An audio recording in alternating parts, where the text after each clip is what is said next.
नमस्कार, मी आचार्य श्रीधर कुलकर्णी तुम्हा सर्वांचे माझ्या यूट्यूब चॅनलमध्ये स्वागत करतो। जसं की मित्रांनो, आपण पाहत असतो की ज्योतिषशास्त्र हे इतकं सूक्ष्म शास्त्र आहे।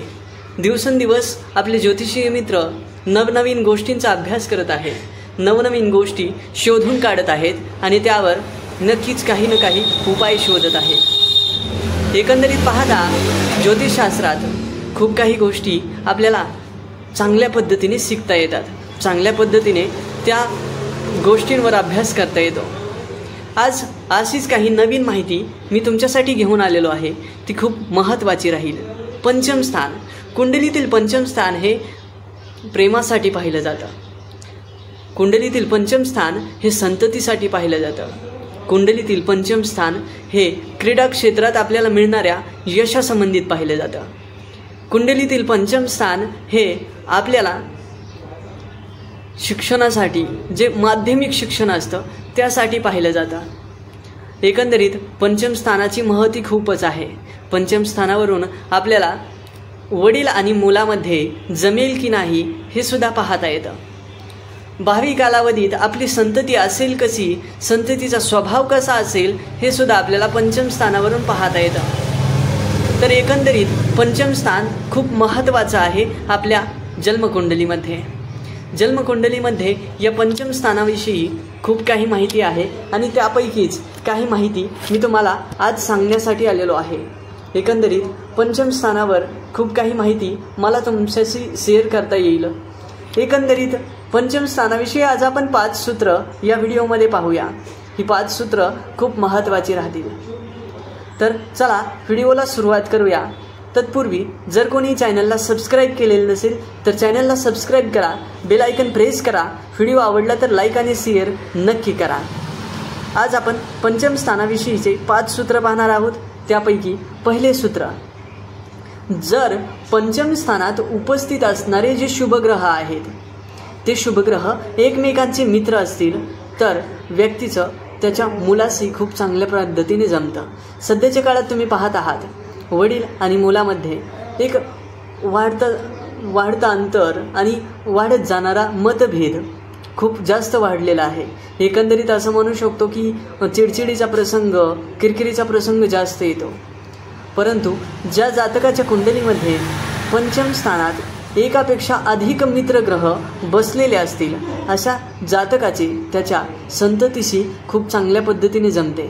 एकमेकांशी सुसंवाद चांगल्या पद्धतीने राहतो, एकमेकात मतभेद राहत नाहीत। त्यानंतर पुढील सूत्र, पंचम स्थानामध्ये ज्या व्यक्तीच्या पंचम स्थानामध्ये जेवढे ग्रह उपस्थित असतील त्या व्यक्तीचे त्या ग्रहांच्या संख्ये एवढे प्रेम प्रकरण होण्याची संभावना असते किंवा त्या व्यक्तीला तेवढे लोक संपर्कात येण्याची शक्यता असते। हे सूत्र एखाद्या मुलीच्या पत्रिकेत पाहिलं जाऊ शकतं, परंतु हे सूत्र प्रत्येक मुलीच्या पत्रिकेत पाहू नये। ज्या मुलीच्या कुंडलीतील शुक्र बिघडलेला आहे किंवा तिचे वर्तन त्या बिघडलेल्या शुक्राप्रमाणे होत आहे तर त्यावेळेस इमर्जन्सी म्हणून आपण ते पंचम स्थानाचं सूत्र लागू करू शकतो। प्रत्येक व्यक्तीच्या कुंडलीवर हे सूत्र लागू करूच नये। ज्या व्यक्तीविषयी तुम्हाला संशय आहे की ती व्यक्ती काहीतरी विचित्र करत आहे किंवा ती व्यक्ती कुठेतरी प्रेम प्रकरणात गुंतलेली आहे, अशाच व्यक्तीच्या पत्रिकेत हे सूत्र लावून पाहावं।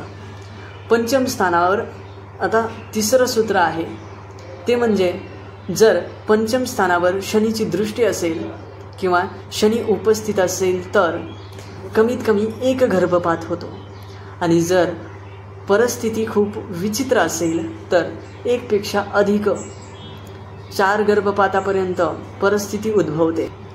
त्यानंतर बाकी आता पुढील जर आपण सूत्र पाहिलं तर ज्या स्त्रीचा पंचमेश अष्टमात आहे, ज्या स्त्रीचा पंचमेश अष्टमात आहे अशा स्त्रीला संतती सुख खूप अल्प मिळते। म्हणजे एकंदरीत एखादी संतती किंवा एकंदरीत अपेक्षा भरपूर आहे परंतु संतती होत नाही, एकाच संततीवर थांबवलेला आहे प्रयत्न, असे योग दिसून येतात. अशा पद्धतीचे हे पंचम स्थानासंबंधित काही सूत्र होते. त्याचबरोबर पंचम स्थानात जर पंचमेश शुक्र असेल आणि हा शुक्र कुंडलीत उच्च राशीमध्ये किंवा मित्र राशीमध्ये जाऊन बसलेला असेल तर व्यक्तीला प्रेम प्रकरणात सफलता मिळते, प्रेम विवाह होण्याचे योग येतात.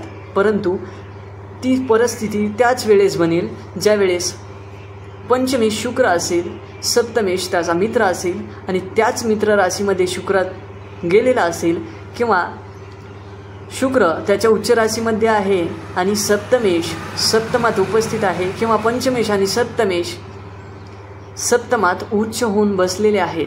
अशा स्थितीत प्रेमविवाहाची संभावना जास्त असते. त्याचबरोबर कुंडलीमध्ये मंगळाची अवस्थासुद्धा पाहणे गरजेचे राहते. प्रेमविवाह पाहण्यासाठी मंगळ खूप महत्त्वाचा आहे, कारण मंगळ हा इच्छेचा कारक आहे. जोपर्यंत इच्छा निर्माण होत नाही तोपर्यंत प्रेमविवाह होणं खूप कठीण राहतं. अशा पद्धतीचे काही सूत्र मी तुमच्या समोर सादर केले. आजचे हे सूत्र तुम्हाला कसे वाटले हे नक्कीच कळवा. धन्यवाद. भेटूया पुढील व्हिडिओमध्ये नवीन माहितीसोबत.